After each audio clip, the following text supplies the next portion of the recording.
जय श्री कृष्णा दोस्तों, नमस्कार। ठीक है, अब देखिए बेटा, लास्ट जो क्लास थी उसमें अपन ने क्या पढ़ा था। उसमें अपन ने 2-3 डेफिनेशन को देखा था और वो क्या क्या थी आपके पास, एक बार उसको रिकॉल कर लो। एक तो था आपके पास डायस्टीरियोमर, एक था आपके पास एनेंसियोमर और एक था आपके पास मेसोफोम। इन तीनों को कंप्लीट कर चुके हैं। इसके बाद एक और डेफिनेशन आती है, वो है आपके लिए racemic mixture.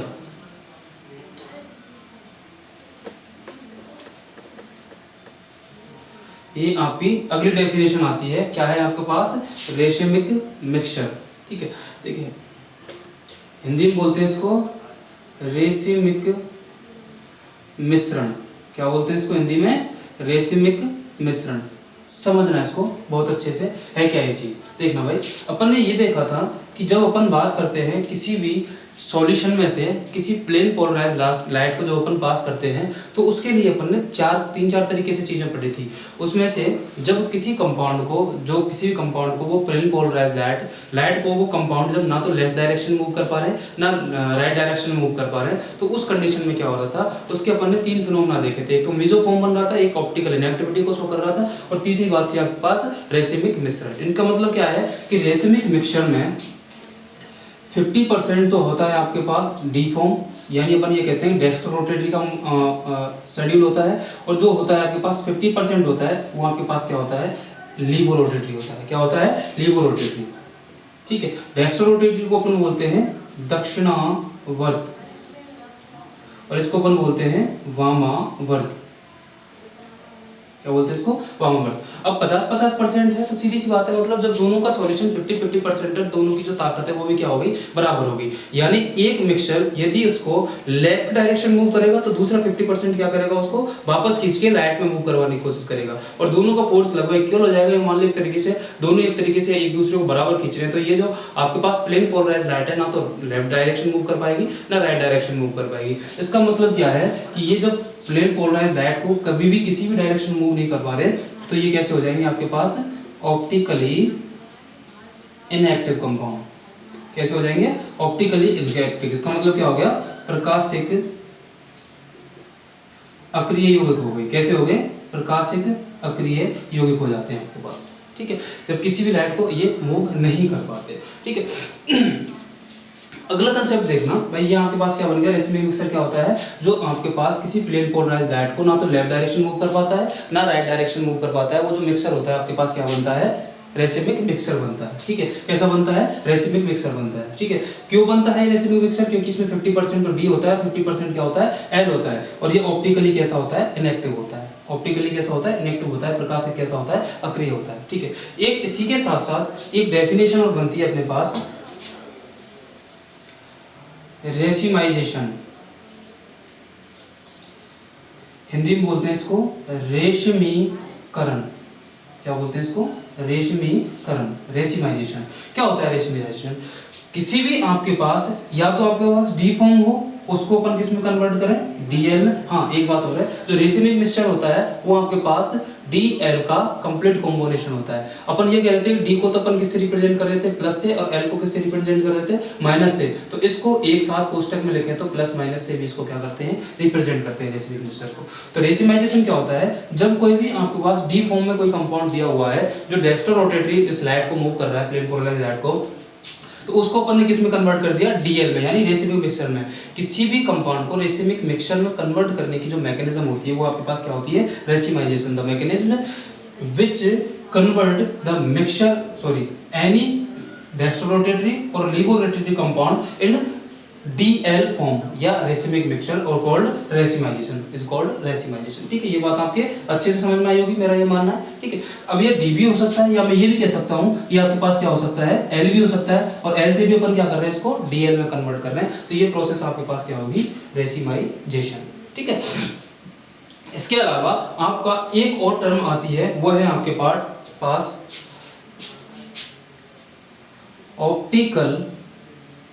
Optical resolution. Optical resolution, ठीक है भाई, इसका मतलब क्या होता है समझना। देखिए, racemization is a mechanism where D और L form convert into DL form. ये तो आपके पास रेसिमाइजेशन हो गया।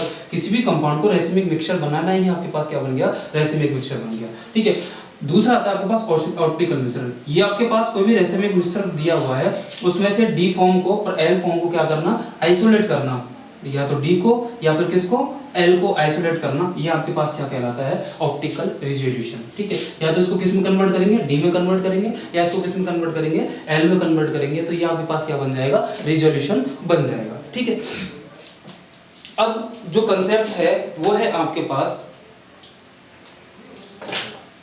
हाँ एक बात और सुनो, कोई भी आपके पास इनकी रेसिमिक मिक्सचर की अपन फिजिकल प्रॉपर्टीज की बात करते हैं, या मैं ये कहूं केमिकल प्रॉपर्टीज की बात करूं, यानी मैं ये कहूं ये इनके भौतिक गुण या इनके रासायनिक गुण, इन दोनों की मैं बात करूं तो इन दोनों के बारे में ये कहते हैं कि इनके जो दोनों की दोनों प्रॉपर्टी होती है वो किसके इक्वल होती हैं, जो किसके सेम होती हैं, आपके पास एनएनसीओमर के सेम होती है। किसके जैसी होती है, एनएनसीओमर के जैसी होती है। ठीक है, यानी फिजिकल और केमिकल प्रॉपर्टीज इनकी क्या रहती हैं, सेम रहती हैं। ये आपके पास क्या बनेगा, रेसिमिक मिक्सचर बनेगा। ठीक है, इसके बाद आपको आगे की एक डेफिनेशन के साथ, और डेफिनेशन के बाद क्या बताते हैं, अपन ये देखते हैं कि किसी भी कंपाउंड को रेसिमिक मिक्सचर किस तरीके से बनाया जा सकता है। यानी आपको कोई भी कंपाउंड दिया हुआ है, उसका आपको रेसिमिक मिक्सचर बनाना है, तो किन किन तरीकों से उसका रेसिमिक मिक्सचर बनाया जा सकता है। देखना भाई, एक एक को अपन देखते हैं धीरे धीरे। फर्स्ट कंसेप्ट है बाय सिंपल हीटिंग। अपन ये कहते हैं सामान्य ताप पर गर्म करने पर, नॉर्मल कंडीशन में इसको क्या करते हैं अपन, गर्म करते हैं। तो उस कंडीशन में क्या होता है, कई कंपाउंड ऐसे होते हैं जो आपके पास क्या करते हैं, वो आपके पास नॉर्मल टेम्परेचर पर ही किसमें कन्वर्ट हो जाते हैं, नॉर्मल टेम्परेचर पर ही किसमें कन्वर्ट हो जाते हैं, रेसिमिक मिक्सचर में कन्वर्ट हो जाते हैं। और इस प्रोसेस को अपन बोलते हैं, देखना बेटा क्या बोलते हैं इसको, थर्मल रेसिमाइजेशन। क्या कहलाता है, थर्मल रेसिमाइजेशन। ये आपके पास क्या कहलाता है, थर्मल रेसिमाइजेशन। यानी किसी भी कंपाउंड को अपन नॉर्मल टेम्परेचर पर जब हीट करते हैं तो आपके पास क्या बन जाएगा, थर्मल रेसिमाइजेशन। क्या कहलाएगा आपके पास, थर्मल रेसिमाइजेशन। ठीक है, ये बात आप बहुत अच्छे से ध्यान रखना, क्या बोलते हैं इसको, थर्मल रेसिमाइजेशन। क्या होता है थर्मल रेसिमाइजेशन, किसी भी कंपाउंड को जब अपन नॉर्मल टेम्परेचर पर हीट करते हैं, यानी अपन ये कह सकते हैं या तो आपके पास डी कंपाउंड हो या एल कंपाउंड हो, इन दोनों को अपन क्या करते हैं, नॉर्मल टेम्परेचर पर क्या करते हैं, नॉर्मल टेम्परेचर पर अपन क्या करते हैं, गर्म करते हैं। नॉर्मल टेम्परेचर पर इसको क्या करते हैं, गर्म करते हैं। तो उस कंडीशन में ये किसमें कन्वर्ट हो जाता है, DL फॉर्म में, यानी DL फॉर्म में कन्वर्ट हो जाता है। और यही प्रेशर सिस्टम अपने पास क्या कहलाता है, थर्मल रेसिमाइजेशन। ठीक है, खास बात क्या है, आपके पास इसके कुछ एक एग्जांपल हैं। इसके एग्जांपल क्या क्या है, यानी कौन कौन से कंपाउंड इस थर्मल रेसिमाइजेशन का पार्ट बन सकते हैं। एक तो है आपके पास टार्ट्रिक एसिड,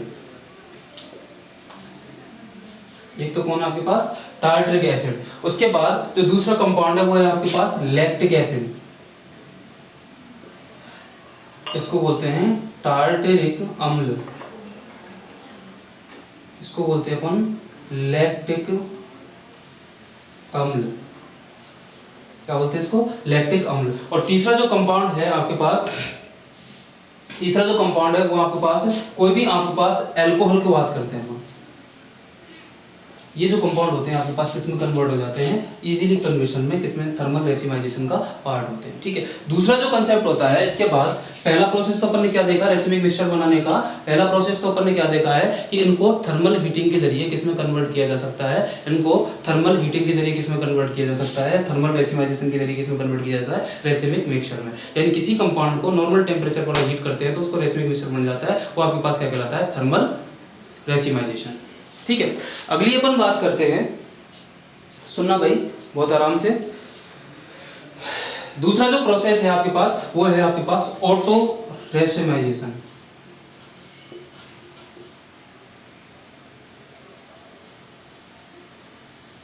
क्या है आपके पास, ऑटो रेसिमाइजेशन। क्या है आपके पास? Auto racemisation. क्या होता है बेटा ऑटो रेसिमाइजेशन?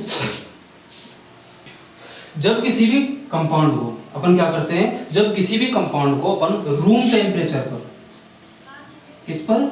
रूम टेम्परेचर पर। किस पर? रूम टेम्परेचर पर इसको अपन क्या करते हैं? हीट करते हैं। क्या करते हैं इसको अपन? रूम टेम्परेचर पर इसको क्या करते हैं? हीट करते हैं। एनटीपी कंडीशन में रूम टेम्परेचर पर इसको क्या करते हैं? हीट करते हैं। जो आपके पास स्टैंडर्ड कंडीशन मानी जाती है उस पर अपन इसको हीट करते हैं, तो ये क्या करता है, किसमें कन्वर्ट हो जाएगा? रूम टेम्परेचर पर कोई आपके पास रेसिमिक मिक्सर में कन्वर्ट हो जाता है। रेसिमिक मिक्सर में कन्वर्ट हो जाता है। अपन ये कह रहे हैं कि आपके पास कोई भी कंपाउंड है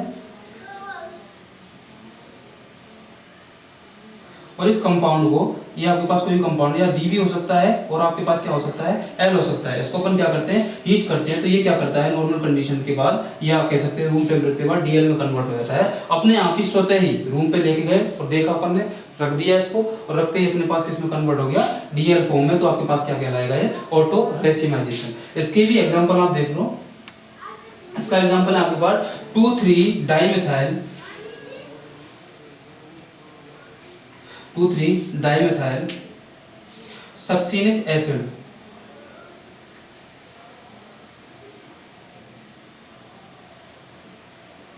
ये आपके पास इसका एग्जाम्पल बन जाता है। यानी ये कंपाउंड इस नॉर्मल कंडीशन पर किसमें कन्वर्ट हो जाएगा? ऑटो रेसिमाइजेशन मैकेनिज्म शो करेगा। ठीक है, स्वतः रेसिमीकरण बोलते हैं ऑटो रेसिमाइजेशन को। क्या बोलते हैं? स्वतः रेसिमीकरण। ठीक है बेटा। अब अगला जो कंसेप्ट है उसको अपन देखेंगे, वो है आपके पास केमिकल रेसिमाइजेशन। तीसरा जो प्रोसेस है वो आपके पास क्या है? केमिकल रेसिमाइजेशन, रासायनिक रेसिमीकरण।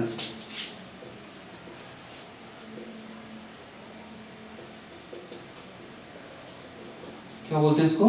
रासायनिक रेसिमीकरण। क्या होता है केमिकल रेसिमाइजेशन में? कोई भी आपके पास कंपाउंड है और उनको एसिड बेस किसी भी केमिकल की प्रेजेंस में क्या किया जाता है? उसका डी फॉर्म या डीएल फॉर्म यानी रेसिमिक मिक्सचर बनाया जाए, तो आपके पास क्या कहलाएगा? केमिकल रेसिमाइजेशन कहलाएगा। अपन ये कह सकते हैं कि किसी भी कंपाउंड को जब केमिकल सब्सटेंस ऐड किया जाता है, अपन ये कह सकते हैं कि कोई आपके पास कंपाउंड है,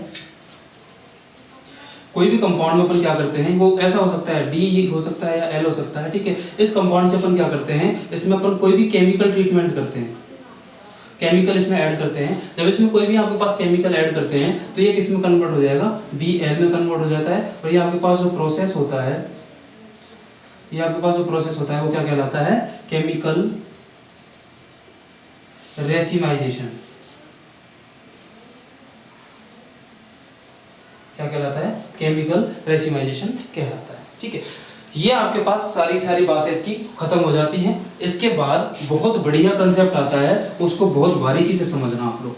ठीक है, रेसिमाइजेशन या रेसिमीकरण का पूरा कंसेप्ट मैंने क्लियर किया है, उनको बनाने की विधियां की है। अब आपके पास एक अच्छा सा कंसेप्ट आता है, वो है आपके पास DL nomenclature. DL nomenclature system of relative. ठीक है, डीएल जो डीएल नोमेनक्लेचर है यानी डीएल नामकरण की अपन बात करते हैं। देखना भाई, मैंने आपको कहा था दो चीजें यहाँ टर्म आ रही है, एक तो स्मॉल डी और स्मॉल एल। इसके अलावा दूसरी जो टर्म आ रही है वो कैपिटल डी और आपके पास क्या आ रही है? Capital L. दोनों चीजों का ध्यान रखना।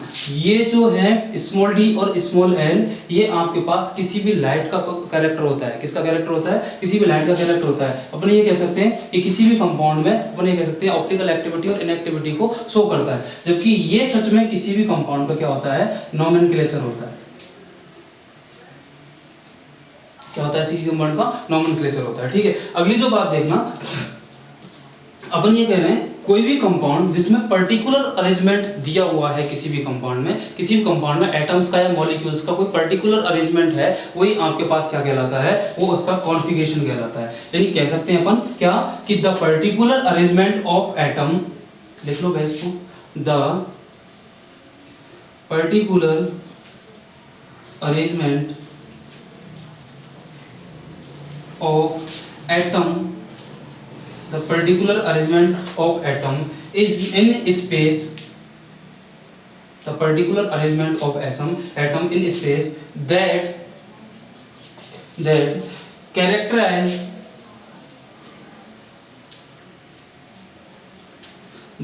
characterize a stereoisomer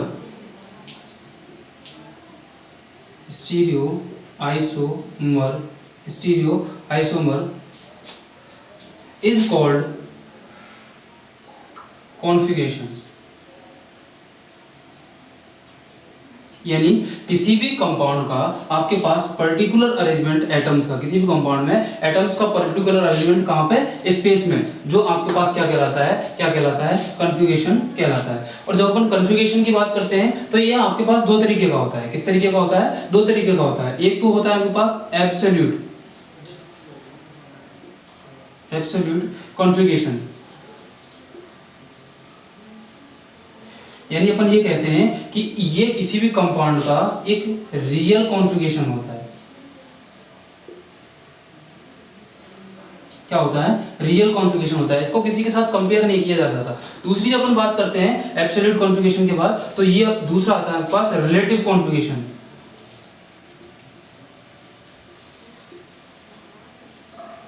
relative configuration की बात करते हैं तो ये हमेशा कंपैरेटिव होता है। कैसा होता है? कंपैरेटिव होता है। कंपैरेटिव का मतलब क्या हो गया कि किसी भी कंपाउंड के साथ इसको क्या किया जाता है? कंपेयर किया जाता है। देखना बहुत अच्छे से डी और एल नोमेनक्लेचर को अपन किस तरीके से देते हैं। सामान्यतः ये बात बताई गई कि ये जो नोमेनक्लेचर है वो आपके पास ग्लिसरैल्डिहाइड के अकॉर्डिंग दिया गया था। अब देखना भाई अपन कैसे देखते हैं ग्लिसरैल्डिहाइड के अकॉर्डिंग।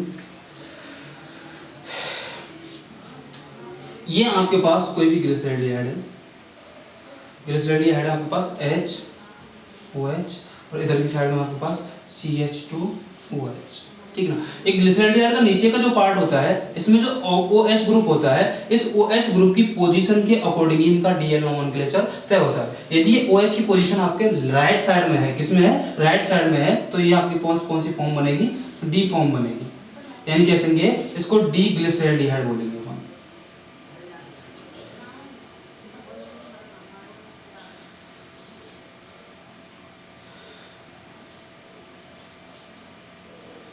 क्या बोलेंगे? इसको डीग्लिसरैल्डिहाइड बोलेंगे। और यदि यही फॉर्म अपन दूसरे तरीके से देखें, यदि मैं ये कहूं कि ये OH इधर की साइड में, H इधर की साइड में, नीचे आपके पास कौन है? C2H5OH, ये आपके पास कंपाउंड ऐसा है। यदि इसमें OH की पोजीशन लेफ्ट साइड में है, नीचे वाले ग्रुप में, लास्ट वाले कार्बन पर आप देखते चलिएगा, इसमें आपके पास जो पोजीशन है वो आपके पास किधर है? लेफ्ट साइड में। तो इसको अपन क्या बोलेंगे? L, जो भी कैपिटल वाला L ग्लिसरैल्डिहाइड।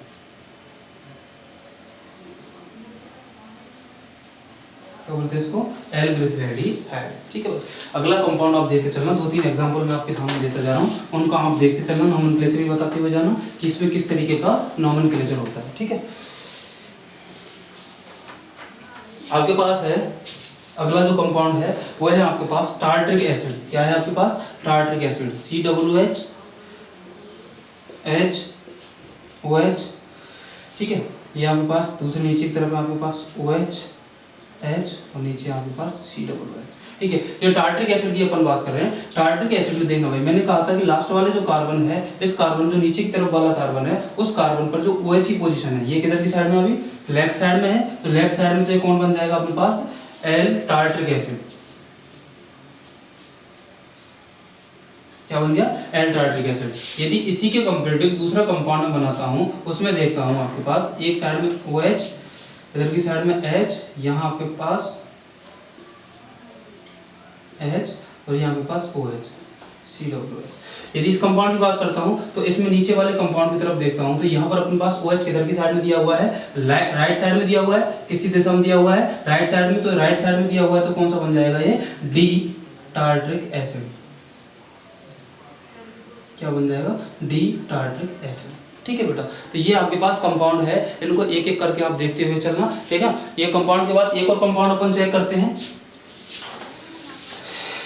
Comparative study. ध्यान रखना इसमें कंपैरेटिव स्टडी डीएल नोमेनक्लेचर में मैंने कहा था डीएल जो नामकरण है उसमें आपके पास यदि किसी कंपाउंड में दाईं दिशा में OH, नीचे लास्ट जो OH वाली पोजीशन है वो आपको दाईं दिशा में दिख जाए तो वो डी फॉर्म बन जाएगा। बाईं दिशा में दिख जाए तो क्या बन जाएगा?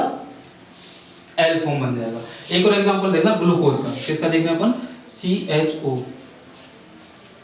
ग्लूकोज के बारे में अपन बात कर रहे हैं, तो ग्लूकोज में देखना ये आपके पास OH H H OH, ठीक है। इसके बाद आपके पास OH H H OH,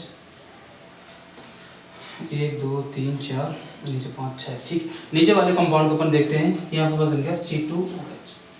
अब लास्ट वाला ये है आपके पास कार्बन, लास्ट वाला जो कायरल कार्बन है उस कायरल कार्बन के कंपैरेटिव देखते हैं। इस कायरल कार्बन है, चारों वैलेंसी अलग अलग है। इस कायरल कार्बन पर जो OH की पोजीशन होती है वो किधर की साइड में दी हुई है, अभी राइट साइड में दी हुई है। कहां पर दी हुई है, राइट हैंड की तरफ दी हुई है, राइट साइड में दी हुई है, दाईं तरफ दी हुई है। तो ये आपके पास कौन बन जाएगा, डी ग्लूकोज। कौन बन जाएगा, डी ग्लूकोज। यदि ये पोजीशन आपको लेफ्ट में दी हुई होती कौन बन जाता, एल ग्लूकोज। तो ये आपके पास डीएल नोमेनक्लेचर आपका होता है कंप्लीट, ठीक है। अगली वीडियो में मिलते हैं जस्ट जल्दी। आपको कन्फर्मेशन आइसोमेरिज्म के साथ ख्याल रखिएगा, सुरक्षित रहिएगा। Thank you.